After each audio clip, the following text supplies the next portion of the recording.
Good afternoon, everybody. This is Dale Stonick, Safety Director here at Doran, and with me today I have Jason O'Brien. Hey, everybody. How are you doing? Just want to wish everyone happy holidays. Hope you had some good time off if you were at home. It's always much needed when you get home. I understand that. So let's go ahead and we'll get started with our call for today. As usual, I want to go over our numbers. So first off, we'll go over our CSA scores. We'll look at the ACE Bennett score. So our unsafe driving for this last month was no change. It stayed at 70%. The crash basic did go down significantly. It was a 10% decrease to 25%. Our hours of service, no change in that category, stayed at 72%. Vehicle maintenance, no change at 81%. No change in our controlled substance, and our driver fitness did move up 7 percentage points to 14 percentage points. I do want to remind drivers, if for some reason you know that your CDL is suspended for whatever reason, you need to let us know because you are not able to drive with a suspended CDL. On our WIN Government Secure side, our scores are the following. Unsafe stayed at 1%, no change there. Our crash indicator is at 0. That was a 1% decrease. That is the best you can get, obviously, is at 0. No change on our hours of service, stayed at 24%. A 1% decrease on vehicle maintenance, it moved down to 35%. No change on our controlled substances at 0. And then the other two basics did not have any inspections, so those remained at 0 also. Looking at our claims numbers, so barring any significant changes, it looks for this year that we will be at roughly $185,000 in total claims. That's both liability and cargo. That is a tremendous job. We're roughly $400,000 under budget for claims. That's just phenomenal. It's just unbelievable how well everyone did. Can't thank everyone enough for doing a great job.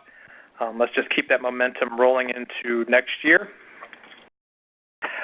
Since we are starting to talk about next year, winter storms is an area where we're starting to see some more activity. I think we're on our 4th or 5th winter storm already this season. So just had some good winter driving tips that I saw here the other day.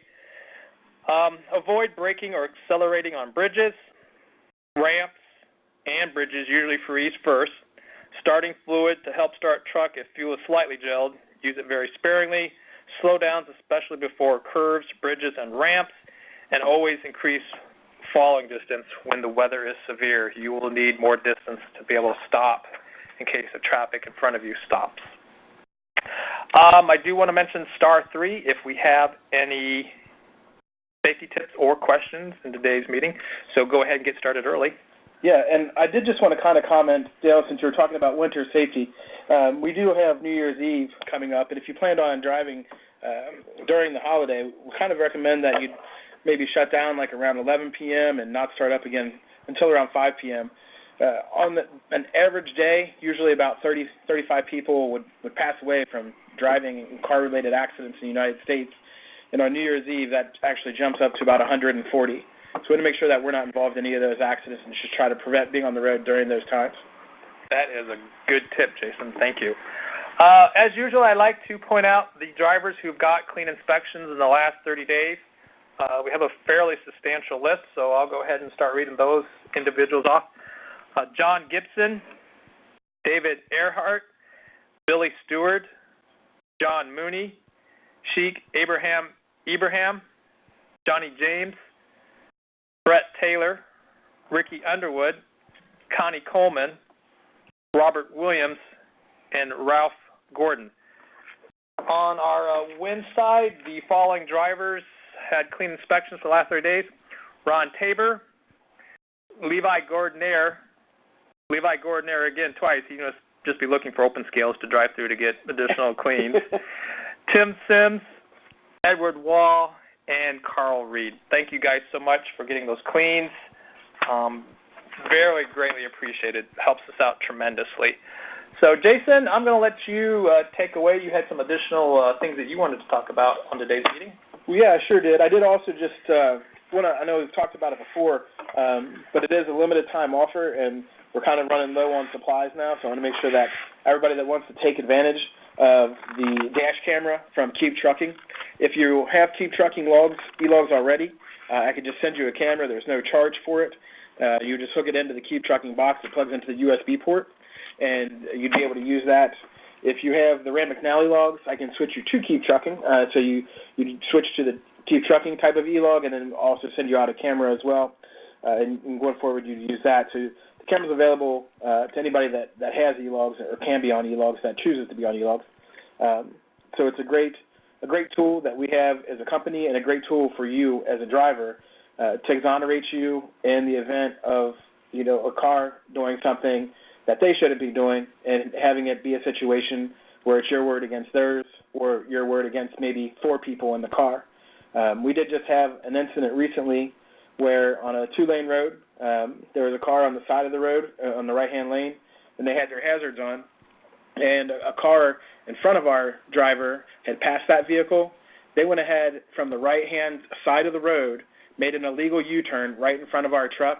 The driver was able to avoid the accident altogether, but should he have hit that car, it would have been great to have that footage to show, so we could prove that, have the driver exonerated, basically saying that it wasn't his fault that accident occurred. So please, if you'd like to get one of those, just contact me. You can just give me a call here, or send me an email, and we'll get you set up with a dash cam. Another thing that I did want to talk about are pre-trip inspections, trying to help out, of course, our maintenance numbers. Doing a pre-trip, of course, it's important to make sure the truck is in good working order and that you can pass any DOT inspection. So kind of take a look, or 12 kind of things to check out when you're doing a pre-trip inspection. Is a good look of the overall vehicle. You want to check in the engine compartment, inside the cab. Make sure that all the lights work, all the signal lights and headlights and tail lights. Do a good walk around. Check the brake system and make sure there's no oil leaks. Always make sure the fire extinguisher is secured and that you have washer fluid. Also inspect the wheel seals and check out and inspect your cargo securement. Those can prevent a lot of violations from happening at a DOT inspection. The other thing I did want to mention is that we are kind of here towards the end of December now, so if you have inspections due in December, please get those in with your 90-day maintenance. A lot of times we'll get inspections without the 90-day maintenance, and then I'll have to call the driver to remind them to go ahead and send that in. So please just send in that 90-day maintenance and your inspections at the same time to stay compliant. That's about what I had to say on those subjects, Dale. Excellent. Good job, Jason. So with that, segueing into our next area of conversation, I did want to talk a little bit about our unsafe violations. I know for the BME ACE side of the house that we did go over here 2 months ago on our unsafe score. We're sitting at 70 here. And so I've been looking at our unsafe violations for the year, what we're getting and where we're getting them at. By far away, speeding is our biggest issue. Out of the 19 violations we got, 11 of them were speeding related. The majority of them, 6 to 10, and then we had 2 11 to 14 and 1 15 and over. If you dialed that down even further and look inside of that, out of the 11 speeding, 7 of them came from the state of Indiana. So I guess it really goes to show that Indiana is a tough state, very strict. They're looking to enforce their speeding regulations. So if you're passing through Indiana, you really need to pay attention and don't get caught up in the flow of traffic. From everyone I've ever talked to who's gotten a speeding there, that's what they've said. They're going to pick you out. So star 3 if you do have a question or safety tip that you'd like to share with any of us today. But just really pay attention to your speed. We need to really focus in on this in 2019 and get that turned around so that we don't have 3 alerts over for our CSA scores. With that, I would like to also mention we're getting into the end of the quarter for safety meetings. Just updated our sheets for safety meetings. It looks like we've had 206 drivers complete either an in-person or online safety meeting. So if you have not, please take the opportunity to do so now. We're down just to a couple of days here before the end of the year. If you need to do it online, you can go to Driver's IG and go from the link there, and it takes most people about 20 minutes to complete the video and the 4 questions there. You need to at least answer 3 of them correct to get credit. So if you got less than 3, you'll have to retake that. Moving into 2019, we've already got on the schedule in-person safety meetings lined up for 2019. Starting off in January, we have meetings set up for, January 19th, be at Youngstown there at the Petro, and I think it's Girard technically. So looking forward to seeing everybody at that particular event. In February, we have a couple dates on the board. We have one here in Cincinnati at the Great Wolf Lodge. I think that's technically Mason, if that's the address for the Great Wolf Lodge. Then we are looking at 23rd in Knoxville, Tennessee. We will be at the Holiday Inn right off of I-40. I believe it's Cedar Bluff West, if that's the correct address. And in March, we have one, on March 2nd, we have one lined up there at the Holiday Inn there in Morton. On the 16th, we have one scheduled at the Holiday Inn in Independence in the greater Cleveland area. And then finally, we have the Louisville Truck Show scheduled for the 30th. So if you want to get those on your schedule, get the in-person meetings out of the way, that would be greatly appreciated. So star 3 if you have any questions or comments. And I would like to take this time right now that with so many people with a clean inspection this past 30 days, I want to give out a $100 gift certificate to an individual here for all the hard work that everyone's done. So I will let Patrick, you want to go ahead and draw Patrick? There you go, sir. All right, thank you. Brett Taylor. Brett Taylor is our winner, so we will get you that $100 gift card sent over to you for your clean inspection here in the last 30 days. All right. So with that being said, star 3, safety tip or question. Go ahead and get in queue right now. Jason, did you have anything you wanted to add on today's meeting? Well, I guess we've had a couple of drivers asking about IFTA stickers. Okay. And those have been sent out, so of course drivers should be receiving those. We had some drivers, I guess, calling and asking about those, so if you expect those. Yes, they, all the BME ACE trucks, the 33 trucks, those were sent out a couple weeks ago. I'm starting to see drivers send back the notification or acknowledgement sheet to us. So those should have been mailed to you. They're mailed to your home address.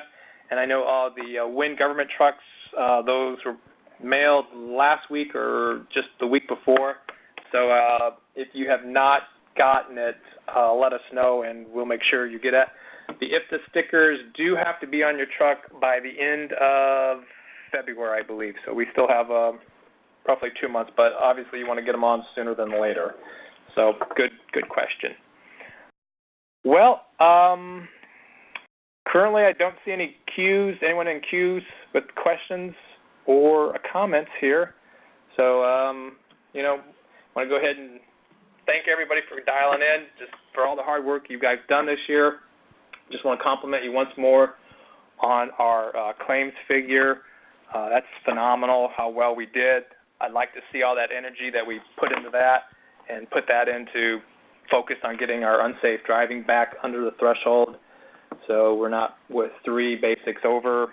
We can be back down to where we need to be. And I hope everyone just had a great holiday. And Jason, I'll let you wrap it up. Well, yeah, I did, of course, always want to thank the drivers. I appreciate everything you do. I did want to let everybody know it's my birthday coming up January 1st, so if you want to send me a present, I will take it. But I do hope everybody has a Happy New Year, as I'm sure I will. You guys have a great day, and I, again, appreciate everything you do. Oh, hold on. We did have one person slide into queue now. All right, so we're going to go ahead. John, are you there? Yeah. How are you? Hey, I'm tolerable. How about you? Well, it's probably better than I've been at some time, but go ahead. Happy early birthday to whoever that was. Anyway, at the beginning, y'all said something about carrying starting fluid. Just as a reminder, a lot of these newer trucks, you cannot use starting fluid in the new emissions motors. So just there's a label. I know on this 2014 that I'm in now, it has a label right on it that says no starting fluid will damage. Okay. Well, that's good to know because, when I got off of this safety tips, it just said use very sparingly. But obviously, if your manufacturer says do not, then do not put that in. Just a heads up. Thank you. Yeah, that was a good comment there. Happy New Year. You too, John. All right. Well, we don't have anyone else in the queue with a question or comment, so we're going to go ahead and sign off. Once again, just want to thank everybody for their hard work. Let's keep up this good, strong momentum into next year, and I hope to see plenty of you either in person at a safety meeting, or if you can stop by the office, that's great too. Thank you so much.